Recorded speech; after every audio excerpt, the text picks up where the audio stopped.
gums. We'll talk with the chancellor of the UT system. It's Friday, June 5th. Kenny G is a smooth 59. The news is next. From NPR News in Washington, I'm Corva Coleman. The U.S. economy gained 280,000 new jobs last month, and the unemployment rate is now 5.5%. As NPR's Chris Arnold reports, that's the latest word from the Labor Department in its monthly jobs report out just 30 minutes ago.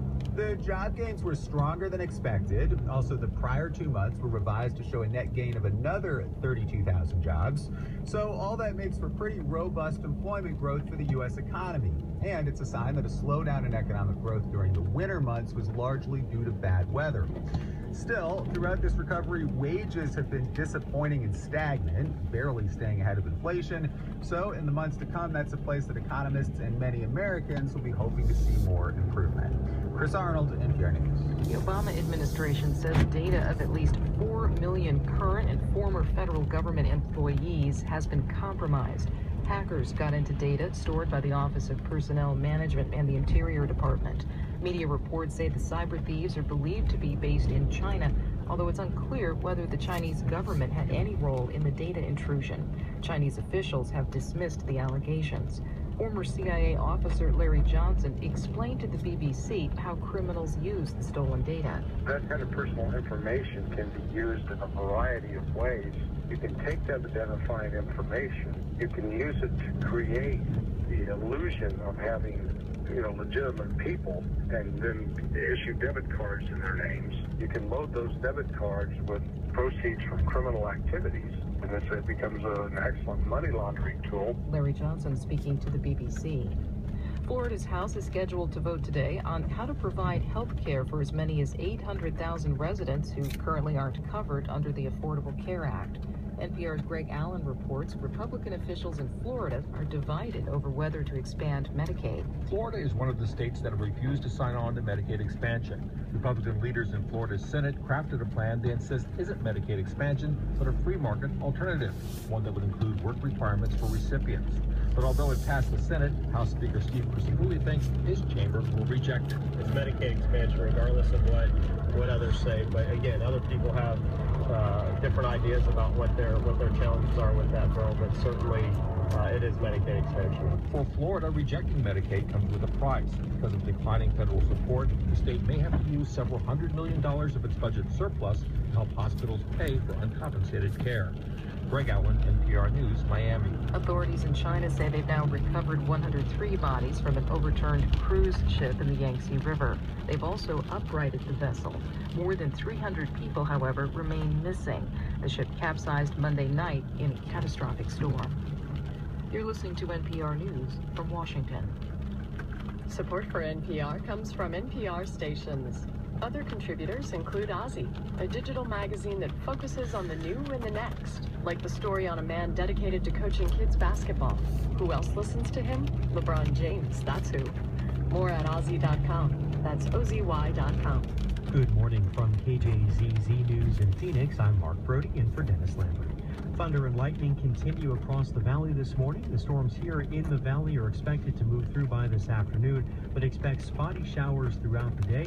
Storms are the heaviest this hour in the northern parts of the valley, including Glendale, Scottsdale, and Fountain Hills. The storms are making their way northeast towards Show Low and Pine Top, where the most rain is expected to fall. The head of Arizona's teachers union is praising Governor Doug Ducey for putting forward a plan to fund education, but says he's holding out for more details. On Thursday, Ducey announced he'll ask voters next year to approve an increase of almost $2 billion in new education funding over the first 5 years of the plan. The money would come from the state's land trust and not require any new taxes. Andrew Morrill is president of the Arizona Education Association. He says it's still unclear how the money will be distributed. Let's make sure it's going out for broad benefit. We have per pupil formulas right now that could be used to distribute new revenues and see that they get where they need to be.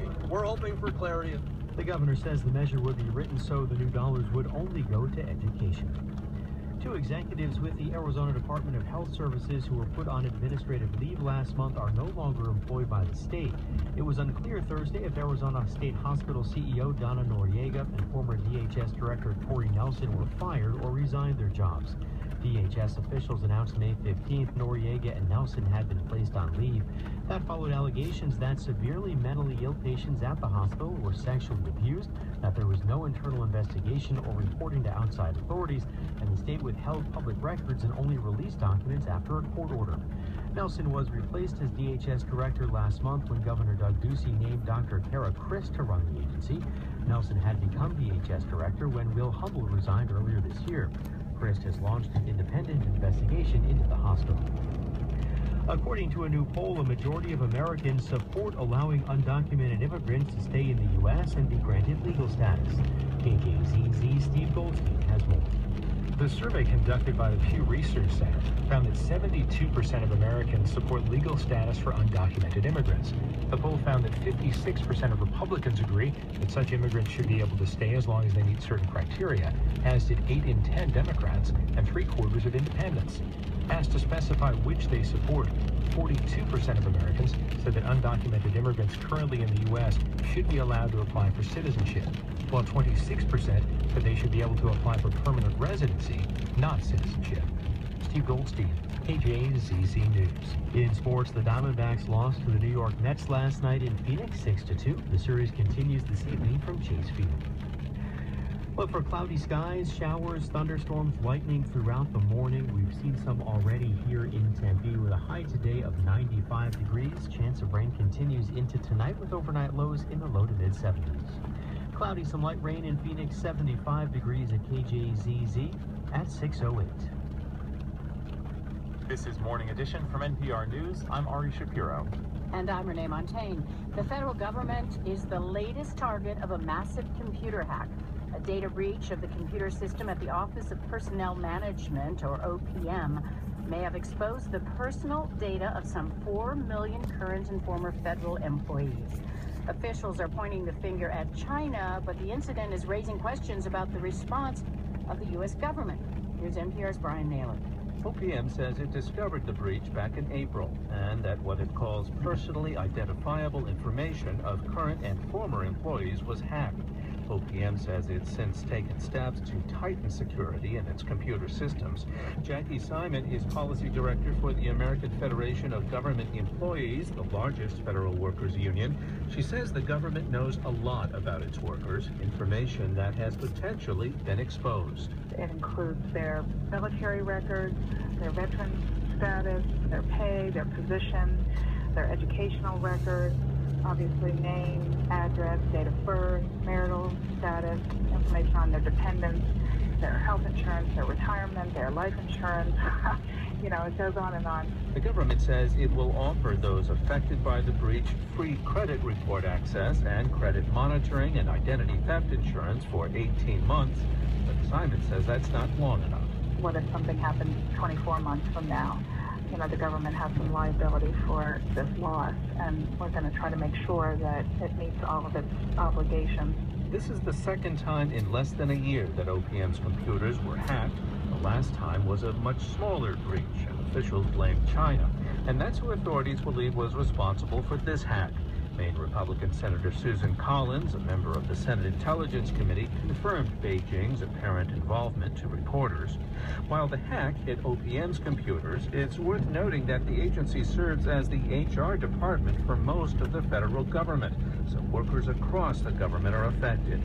Another question is why it took OPM so long to report the breach, especially after the Obama administration called on corporations that had been hacked to report their breaches publicly in 30 days. Jeff Williams is Chief Technology Officer for Contrast Security, a computer security firm. I guess it's easy to say that, you know, corporations want to do that, but when it comes right down to their agencies getting hacked, they're not quite as quick to push for disclosure. The FBI says it's investigating this breach and will hold accountable those who pose a threat in cyberspace. Brian Naylor, NPR News, Washington. And now a story of accountability and how some soccer officials may have been able to dodge it. The scandal around FIFA, the Worldwide Soccer Authority, has reached an organization called CONMEBOL. It's the South American Soccer Federation. American prosecutors have charged 2 of the organization's former presidents with bribery. The group is based in one of South America's poorest countries, landlocked Paraguay. NPR's Lourdes Garcia Navarro visited the country's capital, where CONMEBOL's vast campus, including a luxury hotel, has a special status. Acoustic music, the sparkling rooftop pool, it's all very relaxing at the 5-star CONMEBOL Hotel here in Asuncion. And the view is pretty impressive too. You can see right onto the manicured grounds of the South American Soccer Federation's offices. But this story isn't about what you can see, but rather what you cannot see. The fact is, I'm actually not on Paraguayan territory, despite my location right now. Even the police or the district attorney or maybe the judges, they cannot get in the place.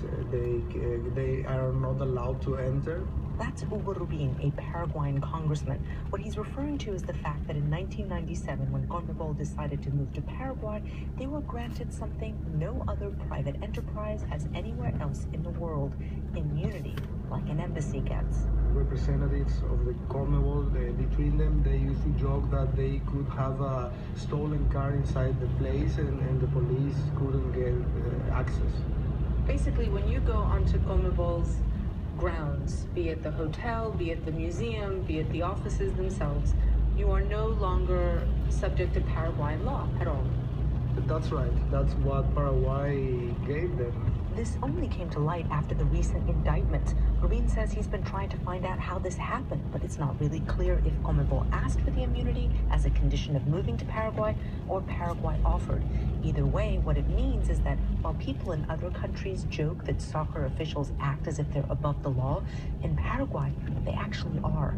Rubin has sponsored a bill that seeks to strip CONMEBOL of that immunity. It's passed the House and is now being considered by the Senate. Paraguay's president, Horacio Cartes, has said he will sign it into law. We were all so excited with having the CONMEBOL here because Paraguay doesn't have direct flights to anywhere, just some cities around the continent. And we thought that that would be great, having an institution like that here. He says they dreamed of a tourism and soccer boom, none of which materialized. What they got, he said, was a massive corruption scandal on their doorstep. José Casañas Levy is a constitutional lawyer in Paraguay. Eso es inconstitucional. Hay muchísimas leyes. And he tells me that the original law granting CONMEBOL immunity was unconstitutional. But basically, nobody noticed. Laws here, he says, are drafted in secret and then made available to the public. But unless you bother to ask to go and see it, you really don't know what's in them, he says. La Constitución no permite ningún tipo de discriminación. Our Constitution forbids giving a private individual or company preferential legal treatment. Basically, the way the law has been interpreted by judges and prosecutors, he says, has meant that no one has been investigated in the soccer world here for any wrongdoing ever. Where did all the money come from for that luxurious CONMEBOL complex, he asks. No one looked into it, he says.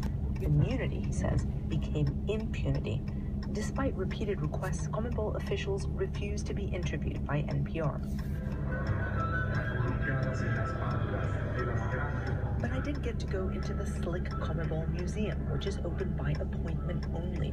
2 floors of South American soccer history ends in a movie. La CONMEBOL está allí, en cada instancia del fútbol sudamericano. The film is full of images of FIFA officials who are now under indictment for stealing millions of dollars. The grand finale extols CONMEBOL's commitment to soccer in the Americas with a montage of children playing ball. You don't have to go very far from the movie theater to find kids just like them. A few hundred feet away, in a public park, groups of teenagers are training. Just listen. That's the sound of the sheer joy of the game. Marcelo Fleitas is 18. Sí, hay muchos chicos que vienen a buscar así. He says some of our players come to fulfill their dream, but they can't afford to even have breakfast. Look at our goalpost. It's made of broken wood, he says. He adds, we have no covered place to play in the rain. The money they stole should have gone to help us, he tells me. Lourdes Garcia Navarro, NPR News, Asuncion.